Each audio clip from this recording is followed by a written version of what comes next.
backs were available, is it a different game?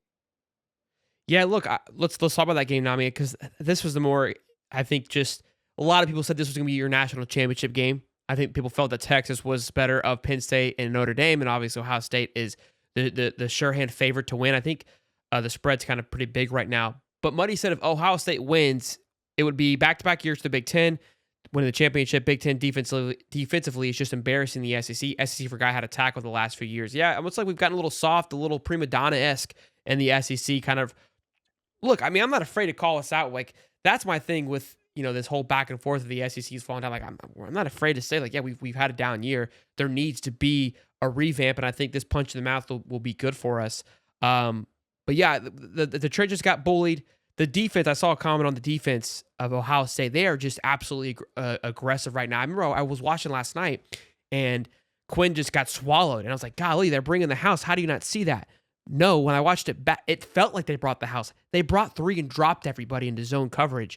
But the 3 got there so quickly and just swarmed Quinn. How it looked on TV is exactly how Quinn felt. It felt like 7 guys rushed, but only 3 came in there because they showed blitz, dropped back 2. So now he's in a blender because he's like, well, you thought you were coming. And he's trying to process, okay, maybe I have some time. Nope. 3 got there in 2.5 seconds. Sit down, big boy. His pocket awareness was absolutely atrocious. I can't believe they didn't go to Arch one time, especially on that goal line play. If you go back and look all year, and I have to, Yeah, I was saying me and Mylon were watching it together, and he was like, why didn't they put Arch in? I mean, he's 6'4", 225 pounds. yeah, especially on that goal On the line, one. he provides you just another variable that they hadn't seen all game. In that particular moment, you're on the goal line, you get 2 pass interference calls, bringing the guy who's arguably, no question, going to be your guy next year. Like, that isn't a question mark, right? We're seeing the articles, the tampering going on with Quinn Ewers, and I've got a theory on that. How do you not go to that guy, especially if you go look at the year? Go look at all year. Quinn came in 3-4 times every single game up until the playoffs started. But he was coming in 4 and 5 times a game to be utilized, kind of like what Tebow was. Not to the same extent, I understand that, but you know what I mean. Like, he would be brought in, and he brought a point to the game that other teams didn't have. And again, he played a handful of times. He played 2 games. He started 2 or 3 games. It's not like he's just a flashy piece back there. They had success with it because he ran the ball on 4th and 3. And picked up the 4th down conversion. Quinn, right? So why or no, Arch. Yeah. So why not go back to it? Like, I don't know. That was kind of the head scratcher. You know what's crazy? Go ahead. That you got to. There's only one man to blame there. It ain't Quinn. It's the shot caller. And who's the shot caller? So Sark.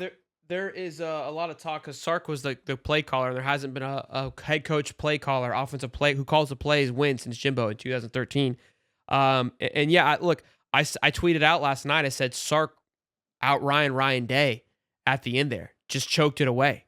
Just complete shambles. I mean, and look, this show is, of course, brought to you by BetUS. And right now, when you use the code YouTube150 at BetUS.com, you get 150% back on your first deposit, then 125 on your next 2. And with the football playoffs, college football championships and playoffs happening, and then March Madness right around the corner, there is not a better time right now than to sign up for BetUS.com and use that code to maximize your return.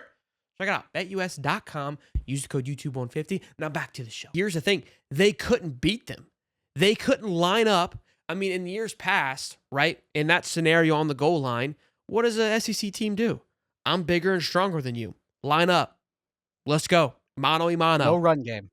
Nothing. They couldn't budge the line, bro. Sawyer in that linebacker play, man, and Caleb Downs, they are playing out of their effing mind right now for Ohio State. And look, I know we all hate it, but I think sometimes I like to we got to appreciate what we're watching, and it is fun. But look, it will be interesting to see what Sark does.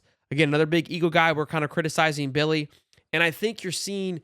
And you and I talked about this too. Kevin O'Connor for the Vikings. He's the play caller for the Vikings. I think that's going to be what shoots them in the foot probably Monday. I keep looking at that game, and I'm cheering for you, Bubby. You know that I told you that from the bottom of my heart. But I'm concerned.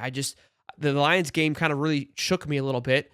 And again, this is where a lot of people are clamoring for Billy to go get an offensive coordinator. And I've said this. I've agreed with everybody. There was a tweet that went viral this last couple of days. Dave Waters tweeted it out about how Ohio State has upped their motion pre-snap up 45%, starting the playoffs, which obviously they've had much success this playoff run, very similar to Napier's play calling. And that's the one thing that I have been hammering home. I said, look, it's not the play call, it's not the book itself, right? It's not the plays that are in the book. It's how they're being played, when they're being called. And I think, again, in a moment like that, if Sark isn't, it's a rhythm, right? Here, let me kind of elaborate here. Let me go on a little bit of a tangent just for a quick second. I was talking to my buddy about Colin Cowherd, right? Because Colin Cowherd has egregious takes.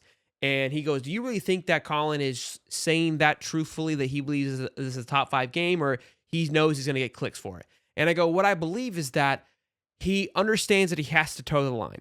And I think you toe the line for a couple of years, and then that line becomes the norm, and then you have to start toeing the line again. My point is that your line starts to move, right? So how your rhythm and what you believe and what you think goes this way.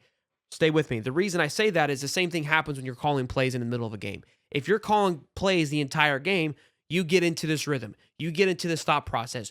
You're not able to take a step back and think outside the box. Sark, the reason why you're the head coach and you need to have that thought process, if there's a guy upstairs calling plays, he's in that rhythm. He's in a little bit of a flow. He knows what he's doing. Sark has to be able to come in and go, we're bringing in Arch and we're going to throw him in there. Because I see something that you can't see because you're right here. You got the blinders on, you're dialed in. Tunnel vision. Exactly, which is good. You want that because you want that flow, you want that rhythm.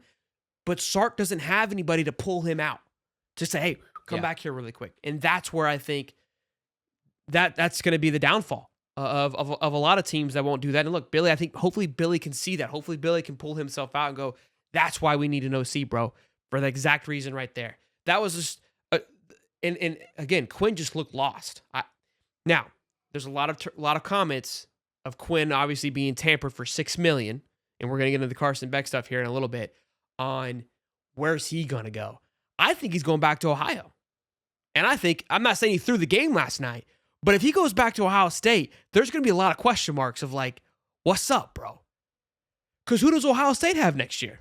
And who's got $6 million to throw around, Cody? Oregon's not going to take him. Texas Tech? Why would he go to Texas Tech? I mean, that would be the only other school that makes sense. They're throwing a lot of money right now. That could be a landing spot for him. They are throwing a lot of money. That could be a landing spot. Auburn's got their guy. Bama's got their guy. No, do you think it goes to Georgia? Who's Bama got? Keelan Russell. Yeah, you can't start a freshman in the SEC, though. I don't think they go to Quinn Ewers. Quinn doesn't fit that style of play. He doesn't fit. He's not a DeBoer quarterback. He doesn't go to Alabama. Not going to LSU. They got their guy. Definitely not going to Miami. They got their guy. Michigan. They got Bryce Underwood. They paid $13 million for, and I think they went and got another quarterback too. But that's possible. He would be a good fit there. Georgia? No, I don't think so. You don't think so? No, I don't think they let Beck walk. But maybe it's something else. I don't think they're paying $6 million either. They haven't shown that. Notre Dame's an possibility. I don't know if you want to roll into the whole Georgia and Beck thing. No, we'll get into that. We'll roll into that. No, I want you to tell me where Quinn Ewers is going. I don't know. Ohio State, I guess. He's already been there. Yeah, I don't know. I mean, look, he's trash. I'm not sold on him. He could go to Syracuse. Fran Brown throws some money at him. I mean, oh yeah, Syracuse needs a quarterback. He's not going to Oregon. Oregon sold him Malachi Nelson. Is it Malachi Nelson they're sold on? Is that who it is? No. Well, they got Dante Moore. Dante Moore. I keep getting those two confused. Yeah. Malachi's at UTEP. Yeah, they're sold on Dante Moore. Kyle McCord just declared for the draft. I don't know if Syracuse is gonna pony up $6 million. SMU's a great option. SMU's a great. I think they got a quarterback, but SMU's another great option. So look, it'll be interesting to see where he goes. Yeah, I don't see him going to Kentucky either. I'm not sold on him. I can't believe And we'll get into the Beck thing because we're kind of slowly transitioning. And I see you chomping at the bits, but I want to go over prize picks for really quickly because we got to give a shout out to our boy Okay. Dave. Um, yeah, I don't know. They didn't look. His pocket presence looked atrocious last night.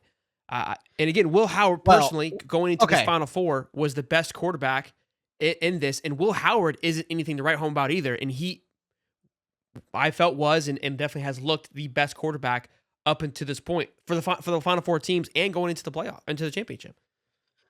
I'm gonna say this though. When's the last time we saw a defense like this? Georgia, when they had that run.